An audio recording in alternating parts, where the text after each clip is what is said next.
Hello दोस्तों, good morning. आज हम लोग केमिस्ट्री के बहुत बढ़िया चैप्टर की बात करेंगे, धातु, अधातु और उपधातु की।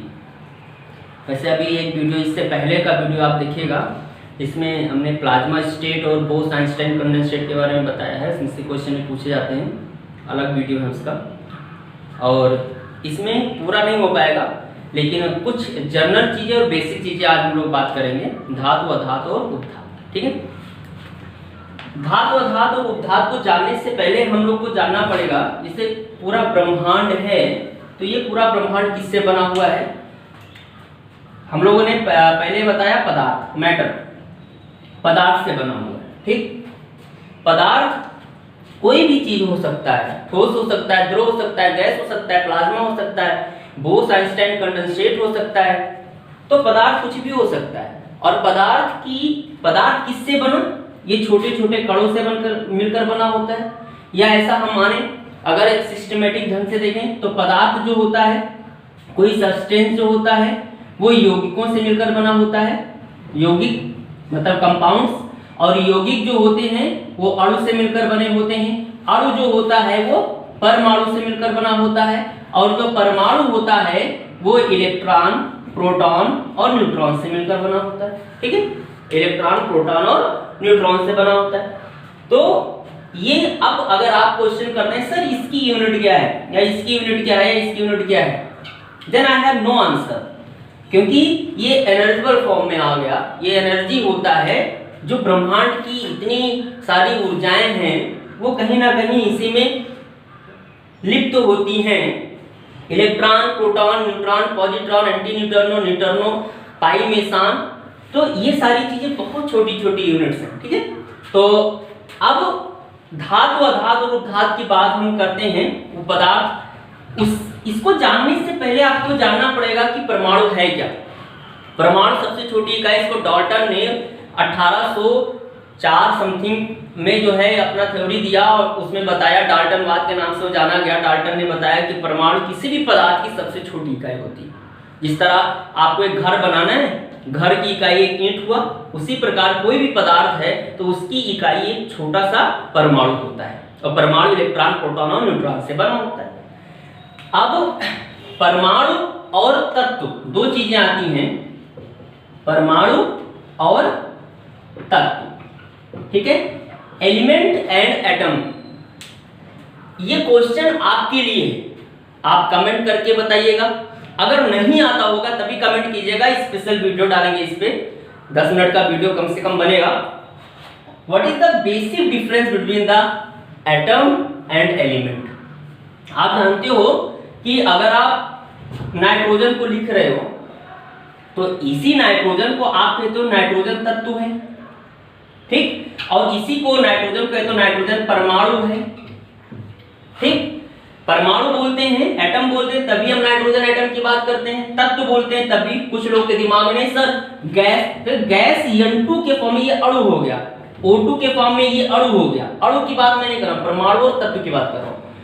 एलिमेंट, जो पीरियोडिक टेबल की हम बात करें, जो है आवर्त सारणी की बात करें, उसमें जो है एलिमेंट्स की बात की गई है, ना कि एटम की बात की गई है। तत्वों की बात की गई है, ना कि परमाणुओं की बात की गई है।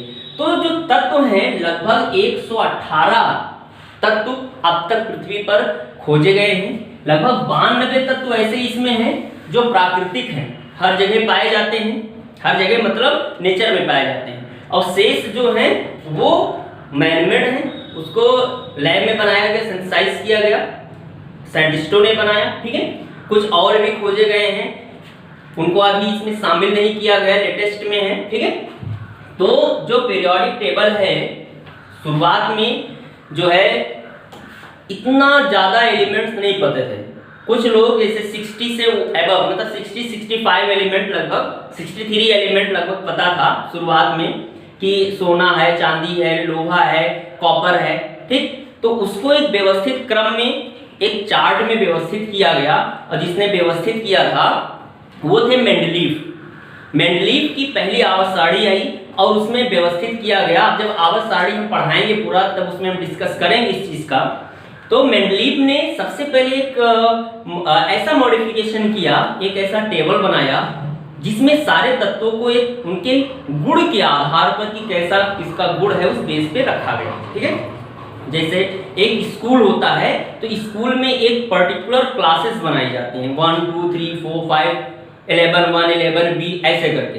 क्यों? क्योंकि उनमें एक पर्टिकुलर क्वालिटी उनका गुण उनका पता चल जाता है कि बायो वाले हैं तो बायो में जाएंगे, मैथ वाले हैं तो मैथ्स क्लास में बैठेंगे। ऐसे सारे गुण का एनालिसिस किया गया और उसमें जब रिजल्ट देखकर 63 एलिमेंट्स को एक ग्रुप और पीरियड्स में बांटा गया। ग्रुप और पीरियड्स, ये खड़ी खड़ी लाइनें आपको पीरियोडिक टेबल में मिलेंगी, इनको ग्रुप कहा जाता है, और जो पड़ी पड़ी लाइनें ऐसे मिलेंगी इनको पीरियड कहा जाता है। तो ग्रुप और पीरियड्स में इनको बांटा गया। मॉडर्न पीरियोडिक टेबल की हम डायरेक्ट यहाँ बात करेंगे आधुनिक आवर्त सारणी की, जिसमें जो खड़ी खड़ी लाइनें हैं वो लगभग 18 हैं और जो पड़ी पड़ी लाइनें हैं वो 7 हैं, मतलब 7 पीरियड है और 18 ग्रुप्स हैं। ठीक है, देखते हैं। जैसे पहला ग्रुप ये हो गया, दूसरा ग्रुप हो गया।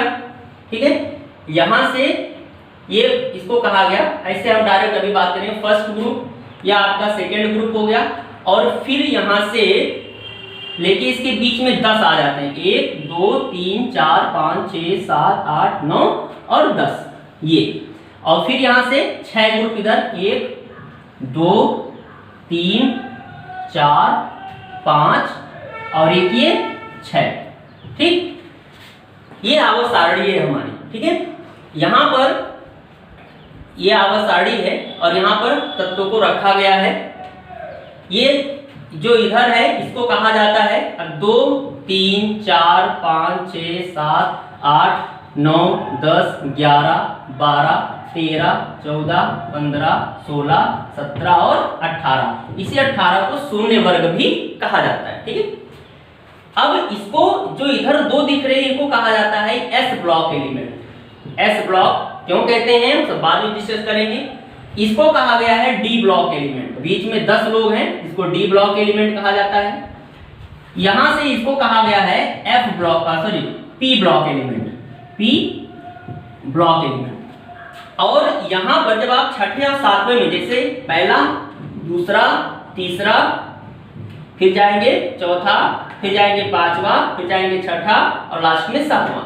तो छठे और सातवें की अगर हम बात करेंगे तो छठे और सातवें में यहां पर बीच में 2 ऐसे सीरीज मिलेगा जिसको लेंथेनाइड सीरीज और एक्टिनाइड सीरीज कहा गया है। लेंथेनाइड इनको पीरियोडिक टेबल से बाहर किया गया, जब पीरियोडिक टेबल आप पढ़ाएंगे तब आप बात करेंगे इसका। तो लेंथेनाइड में और एक्टिनाइड में कुल कितने 14 एलिमेंट हैं, 14 इसमें और 14 इसमें। लेंथेनियम तत्व के आगे 14, एक्टिनियम तत्व के आगे 14 तत्वों को रखा गया है, तो इसको लेंथेनाइड और एक्टिनाइड सीरीज कहा गया है। इसको कहा गया है एफ ब्लॉक एलिमेंट। ठीक, तो धातु अधातु और उपधातु की पहले हम सिचुएशन देखते हैं कि कहां-कहां पीरियोडिक टेबल में, ताकि हमको पढ़ना आसान हो जाए। जितने यस ब्लॉक एलिमेंट हैं, जितने भी यस ब्लॉक में आते हैं, यस ब्लॉक ये पूरे के पूरे क्या है, ये धातु हैं। यस ब्लॉक में जितने भी हैं सब धातु हैं। कौन है? हाइड्रोजन पढ़े होंगे, है लीना का रब से फरियाद, पूरा ट्रिक है, ये ट्रिक का अलग वीडियो में हम आपको देंगे। तो पूरा यस ब्लॉक का एलिमेंट जितना है वो धातु है। ठीक है, पूरा का पूरा जो डी ब्लॉक का एलिमेंट है, डी ब्लॉक का एलिमेंट है वो भी पूरा का पूरा क्या है, धातु आता है। उसके बाद पूरा का पूरा जो एफ ब्लॉक का एलिमेंट है, मतलब सबसे नीचे जो रखा हुआ एफ ब्लॉक का एलिमेंट, ये भी क्या है, पूरा का पूरा धातु है। और अगर हम पी ब्लॉक की बात करें तो जैसे जैसे हम पीरियोडिक टेबल में ऊपर से नीचे जाएंगे, जैसे अगर हम इसकी बात करें बैगन, आलू, गाजर, इन, थैला, कहे सिया जी सुने प्रभु। ठीक, नेपाल, पाकिस्तान, ऑस्ट्रेलिया सब भिखारी। फिर ओल्ड स्टाइल से टी पियो। फिर कल बाजार आई आंटी, हीरो ने आकर किया सीन रोमांस। ऐसे ये पी ब्लॉक एलिमेंट्स हैं। अब अगर आप पी ब्लॉक में ऊपर से नीचे जा रहे हो, टॉप टू बॉटम जा रहे हो, तो ये क्या होता है, ये यहां से जो इधर ये अधातु है, सारे के सारे इसमें अधातु और उपधातु, मतलब एक ऐसा पूरा मिक्सचर मिलेगा जिसमें आपके धातु भी हैं, जिसमें आपके आधातु भी हैं, ठीक है, और जिसमें आपके उपधातु भी हैं, उपधातु भी हैं, ठीक है। धातु, अधातु और उपधातु तीनों इसमें हैं। ऊपर से नीचे जैसे आप जाओगे तो धातु का कैरेक्टर बढ़ेगा। मतलब यहाँ केवल इसके लिए मैं यहाँ लिख रहा हूँ, एक चीज दिमाग में हमेशा बिठा लीजिएगा कि पी ब्लॉक में, पी ब्लॉक की अगर आप बात करोगे और ऊपर से नीचे जाओगे घटते हुए क्रम में, डिक्रीजिंग ऑर्डर में ऊपर से नीचे जाओगे तो यहाँ पर क्या होगा, जो धातु का कैरेक्टर है, धातु का कैरेक्टर हमेशा क्या होगा, बढ़ेगा ऊपर से नीचे जाने पर।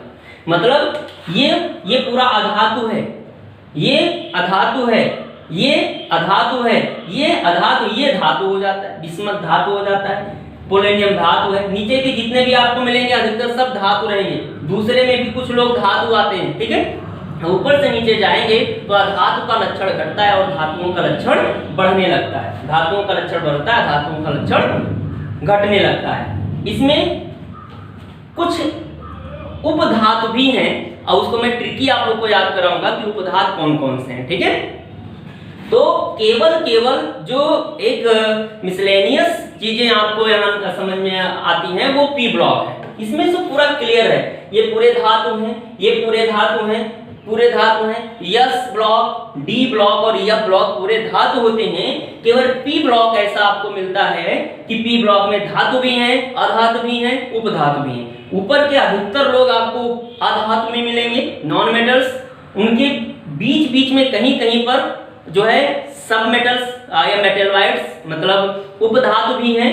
और सबसे नीचे जैसे हम पहुंचेंगे वहां पर हमें धातु भी मिलने लगते हैं, ठीक है। तो ऊपर से नीचे जाने पर अधातु का लक्षण घटता है, धातुओं का लक्षण बढ़ने लगता है। ये इतना सीरीज क्या था, ये केवल एक सिचुएशन था कि धातु, अधातु और उपधातु पीरियोडिक टेबल में कहां पर है, ठीक है। तो यस ब्लॉक, डी ब्लॉक और एफ ब्लॉक ये धातु होता है। पी ब्लॉक में धातु, अधातु और उपधातु तीनों होते हैं। और पी ब्लॉक का एक लास्ट जो ये जीरो ग्रुप जो होता है इसको कहा जाता है अक्रिय तत्व, निष्क्रिय तत्व, अक्रिय तत्व, इनर्ट गैस। ये गैस फॉर्म में होते हैं। इस पे ये वैसे जब भी आपसे क्वेश्चन पूछा जाए कि क्या ये गैस है, वो ऑक्सीजन खाली लिखा है, नहीं, ये एक परमाणु या एक तत्व आप बोल सकते हो। लेकिन अगर ये O2 कर दे तो ये गैस हो जाएगा क्योंकि अब ये अणु हो गया। तो कोई भी गैस है या तो वो द्विपरमाणुक होता है या तो त्रिपरमाणुक होता है, 3 परमाणुओं से मिलकर या 2 परमाणुओं से मिलकर बना होता है, तब उसे हम गैस कहते हैं। लेकिन ये जो हैं ये हीलियम, नियान, आर्गन, क्रिप्टन, जीनान, रेडन ये सब जो हैं ये एक ही परमाणु पर गैस होते हैं क्योंकि इनका जो विन्यास देखेंगे, इलेक्ट्रॉनिक विन्यास इनका अष्टक पूरा होता है। इनके बाहरी कोश में 8 इलेक्ट्रॉन होते हैं तो ये क्रिया नहीं करते हैं, निष्क्रिय होते हैं। इसलिए बल्ब में जो गैस डाली जाती है, कौन सी गैस डाली जाती है, क्रिप्टन गैस भी डाली जाती है और आर्गन गैस भी डाली जाती है, ठीक है। नाइट्रोजन गैस भी बल्ब में डाली जाती है, नाइट्रोजन गैस भी निष्क्रिय होता है। नियॉन लैंप बनाया जाता है। जीनॉन के ऑक्साइड, केवल एक जीनॉन ऐसा है जो क्रिया कर सकता है। रेडॉन जो है वो रेडियो एक्टिव तत्व होता है। तो ये पूरे निष्क्रिय तत्व में आते हैं, अक्रिय तत्व में आते हैं, जीरो ब्लॉक एलिमेंट भी कहलाते हैं, शून्य वर्ग के तत्व भी कहलाते हैं। तो इस वीडियो में केवल हम लोग ने इतना देखा है कि धातु, अधातु और उपधातु का सिचुएशन क्या है periodic table, modern periodic table में, आधुनिक आवर्त सारणी में उनको स्थान कहाँ दिया गया है। अब जस्ट इसके बाद का जो वीडियो होगा उसमें हम एनालाइज करेंगे धातु क्या होता है, अधातु क्या होता है, उपधातु होता क्या है, पहचानेंगे कैसे, क्वेश्चन कैसे पूछे जाते हैं। तो इस वीडियो को देखने के बाद नेक्स्ट वाला जरूर देखिएगा क्योंकि आपके लिए क्वेश्चन उसी में होगा, ठीक है। तो धन्यवाद, थैंक यू।